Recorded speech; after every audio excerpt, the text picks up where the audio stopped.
সংসারার্ণব করি য কর্ণধার স্বরূপক নমস্তু রামকৃষ্ণায় তস্मै শ্রী গুরবে নম। ঠাকুর ও মায়ের চরণে শতকোটি প্রণাম জানিয়ে আজকের পাঠ শুরু করব।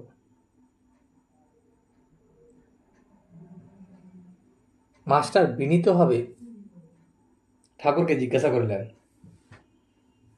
ঈশ্বরে কি করে মন হয়? তখন ঠাকুর বলিলেন, ঈশ্বরের নাম গুণগান ও সর্বদা করতে হয়, আর সৎসঙ্গ, ঈশ্বরের ভক্ত বা সাধু এদের কাছে মাঝে মাঝে যেতে হয়। সংসারের ভিতর ও বিষয় কাজের ভিতর রাত দিন থাকলে ঈশ্বরে মন হয় না। মাঝে মাঝে নির্জনে গিয়ে চিন্তা করা বড় দরকার। প্রথম অবস্থায় মাঝে মাঝে নির্জন না হলে ঈশ্বরে মন রাখা বড়ই কঠিন। যদি ঈশ্বরে মন রাখতে হয় বা ঈশ্বরে মন দিতে হয়, তাহলে ঈশ্বরের গুণগান সবসময় করতে হবে এবং সাধু সঙ্গ করতে হবে। আলাদাভাবে নির্জনে গিয়ে ঈশ্বরের চিন্তা করা বড় দরকার বা ঈশ্বরের ধ্যান করা বড় দরকার। যখন প্রথম ঈশ্বরের কথা চিন্তা করবে, সেই সময় যদি নির্জন না হয়, তাহলে মন ঠিক রাখা যাবে না, মন একাত্ম হবে না ঈশ্বরের সঙ্গে। সেই জন্য প্রথম নির্জনে থেকে ধ্যান করতে হয়। যখন চারা গাছ থাকে, তার চারিদিকে বেড়া দিতে হয়। বেড়া না দিলে ছাগল গরুতে খেয়ে ফেলে। ঠিক সেই রকম প্রথম অবস্থায় যদি মনকে বেড়া দেওয়া না যায়, নির্জন অবস্থায় থেকে ধ্যান করা না যায়, তাহলে চারদিকে যে সংসারের বিভিন্ন চিন্তা বা বাহ্যিক জগৎ তাকে ঈশ্বরের কাছে আসতে দেবে না, বাধা দেবে। ধ্যান করবে মনে, কোণে ও বনে, আর সর্বদা সৎ বিচার করবে। সবসময় মনে রাখবে, ঈশ্বরই সৎ কিনা নিত্য বস্তু, আর সব অসৎ কিনা অনিত্য। এই বিচার করতে করতে অনিত্য বস্তু মন থেকে ত্যাগ করবে। যখন তোমার মনে চিন্তা ভাবনা আসবে যে একমাত্র ঈশ্বরই সৎ, বাকি সব অনিত্য, তখন অনিত্য বস্তু মন থেকে মুছে যাবে। মাস্টার আবার বিনীতভাবে জিজ্ঞাসা করলেন, সংসারে কিরকম করে থাকতে হবে? আমরা সংসারী লোক, আমরা সংসারের ভেতর থেকে ঈশ্বরের সাধনা কিভাবে করব? ঠাকুর তার উপায় বললেন যে গৃহস্থে থেকেও সন্ন্যাস নেওয়া যায়, নির্জনে সাধন করতে হবে। সব কাজ করবে, কিন্তু মন ঈশ্বরেতে রাখবে। সংসার থেকে সংসারের সমস্ত কিছু কাজই তুমি করবে, কিন্তু মনটা সবসময় পড়ে থাকবে ঈশ্বরের দিকে। স্ত্রী, পুত্র, বাপ, মা সকলকে নিয়ে থাকবে ও সেবা করবে, যেন কত আপনার লোক। কিন্তু মনে জানবে যে তারা তোমার কেউ নয়। তোমার নিজের যেসব লোক, তাদেরকে সেবা করবে, যেমন এমনভাবে সেবা করবে যেন মনে হয় তারা সবাই তোমার নিজের লোক। কিন্তু তুমি নিজে মনে মনে জানবে তারা কেউ তোমার নিজের নয়।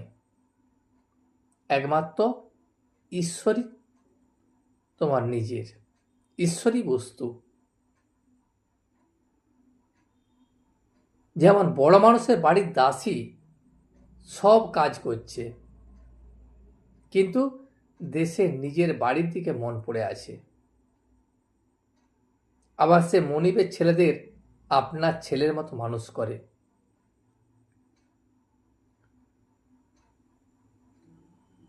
বড় মানুষের দাসীরা কি করে, বড় বাড়িতে যেসব দাসীরা কাজ করে তারা সমস্ত কাজ করে যায়, কিন্তু সে মনে মনে জানে যে সে এ বাড়ির কেউ নয়, তার বাড়ি দেশে,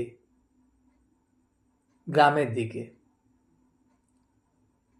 সে নিজের যে বাড়ি সেই বাড়িকেই বাড়ি মনে করে, মনিবের বাড়িকে বাড়ি মনে করে না। এবং মনিবের ছেলেপুলেদিকেও নিজের ছেলের মতো করে মানুষ করে। আবার মুখেও বলে যে আমার রাম, আমার হরি, কিন্তু মনে সে বেশ জানে যে এরা আমার কেউ নয়।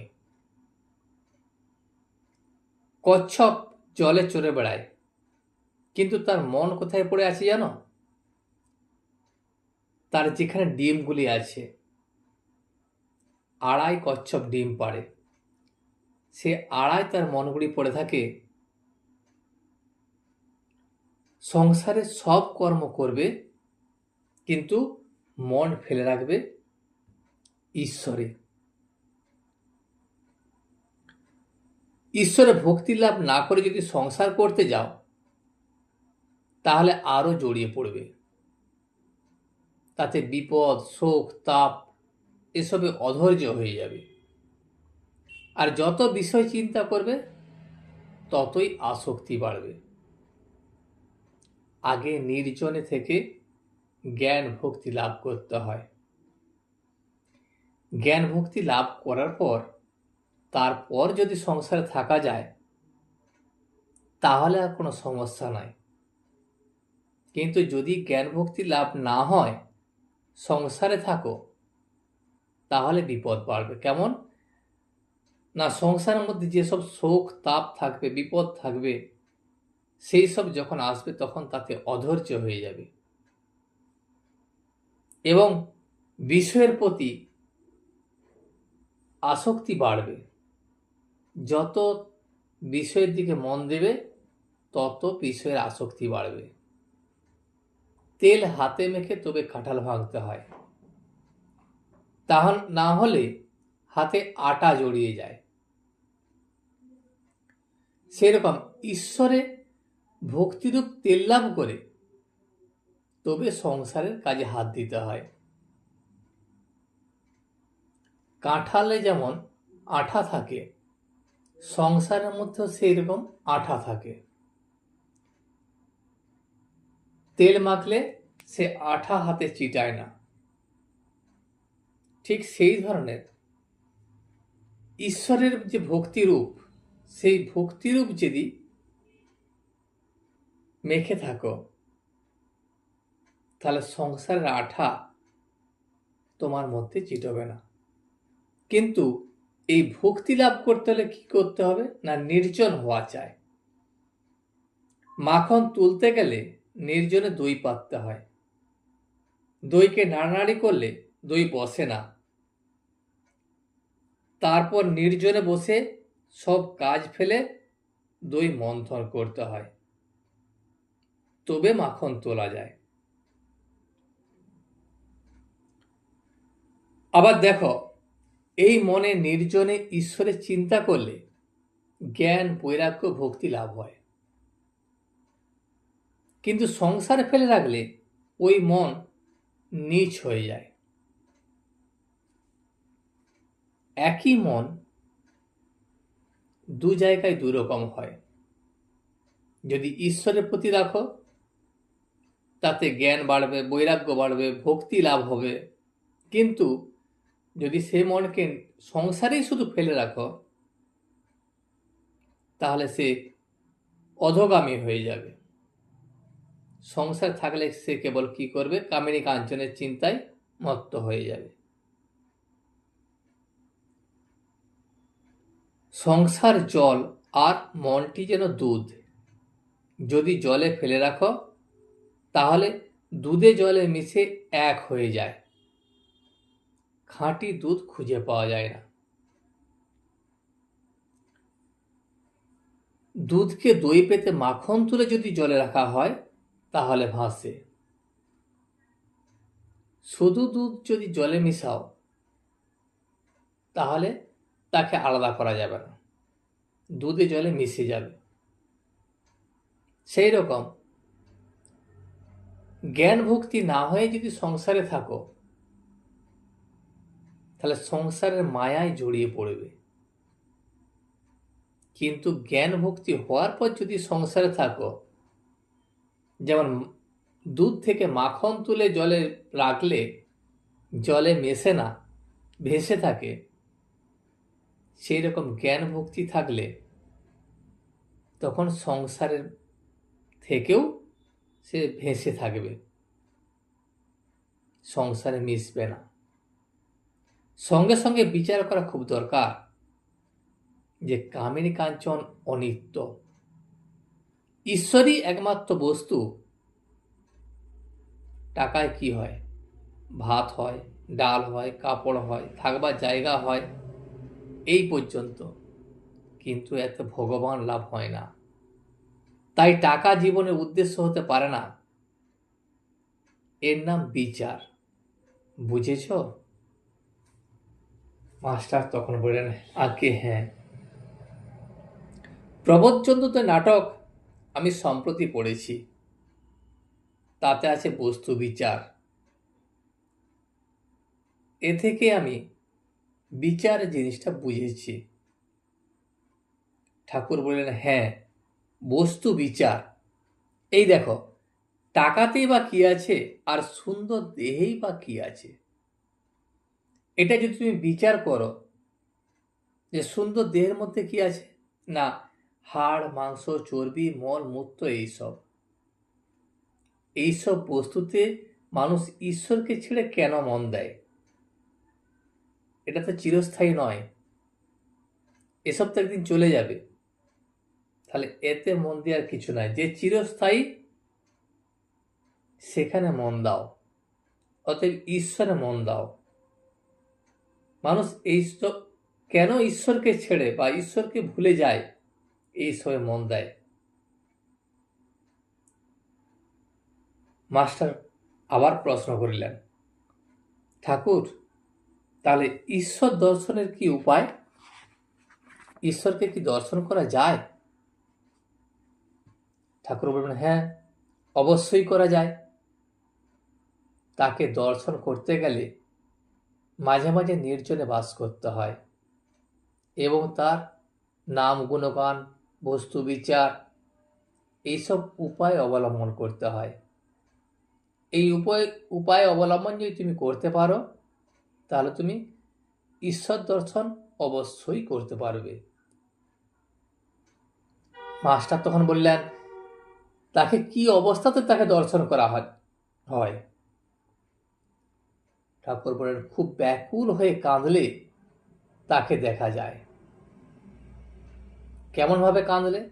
যেমন মাঘ ছেলের জন্য লোকে এক ঘটি কাঁদে, আবার টাকার জন্য লোকে কেঁদে ভাসিয়ে দেয়। কিন্তু ঈশ্বরের জন্য কে কাঁদছে?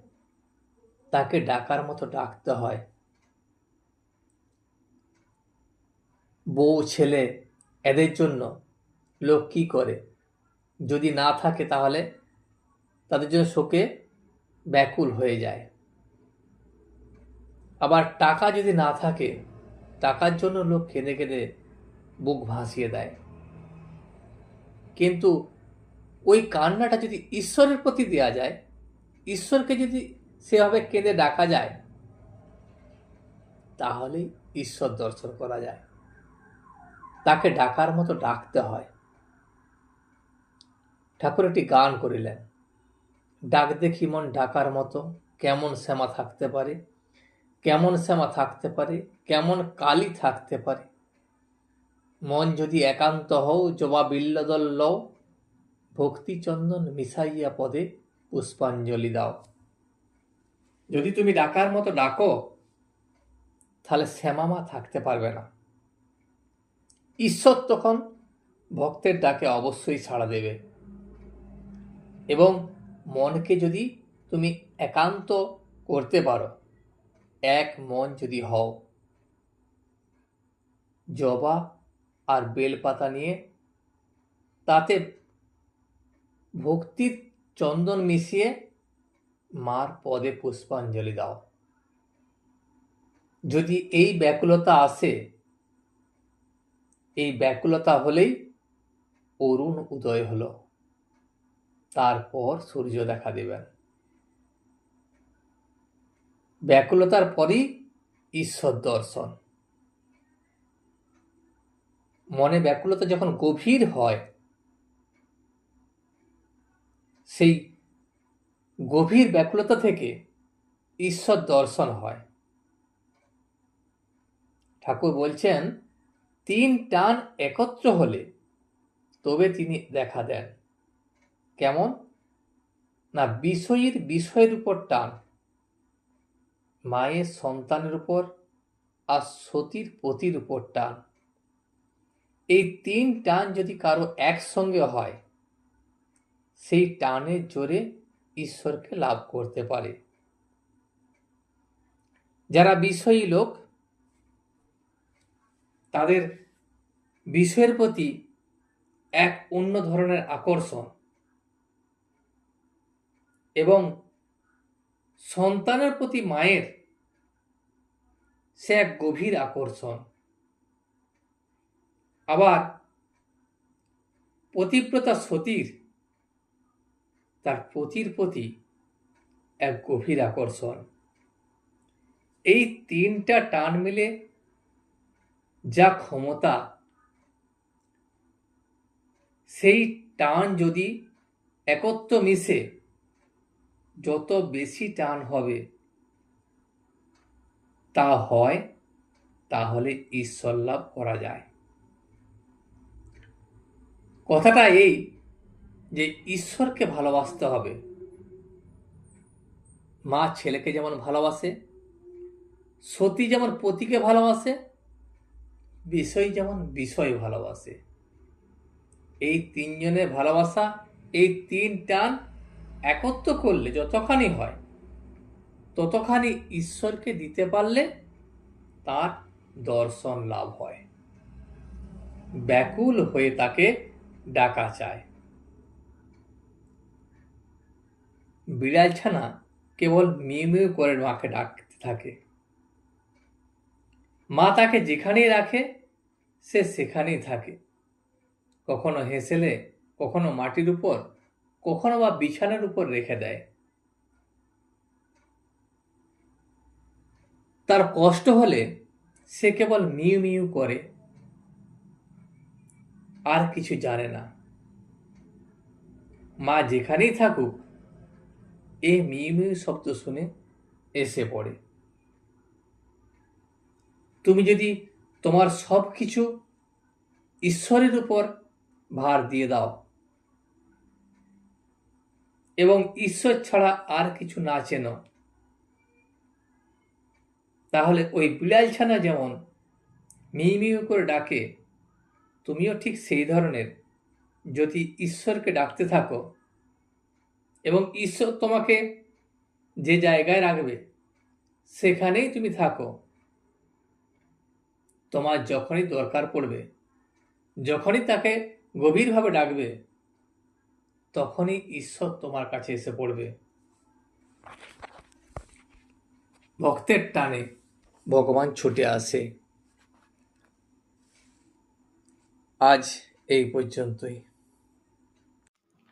ভিডিওটি শেষ পর্যন্ত দেখার জন্য আপনাকে অসংখ্য ধন্যবাদ। ভিডিওটি যদি আপনার ভালো লেগে থাকে তাহলে একটা লাইক, কমেন্ট এবং বন্ধুর সাথে শেয়ার করে দেবেন। সাবস্ক্রাইব করে পাশে থাকা বেল আইকনটি বাজিয়ে দেবেন, যাতে আপনাদের নতুন ভিডিওগুলি সর্বপ্রথম আপনার কাছে পৌঁছে যায়। জয় শ্রীরামকৃষ্ণ, জয় শ্রীরামকৃষ্ণ, জয় শ্রীরামকৃষ্ণ।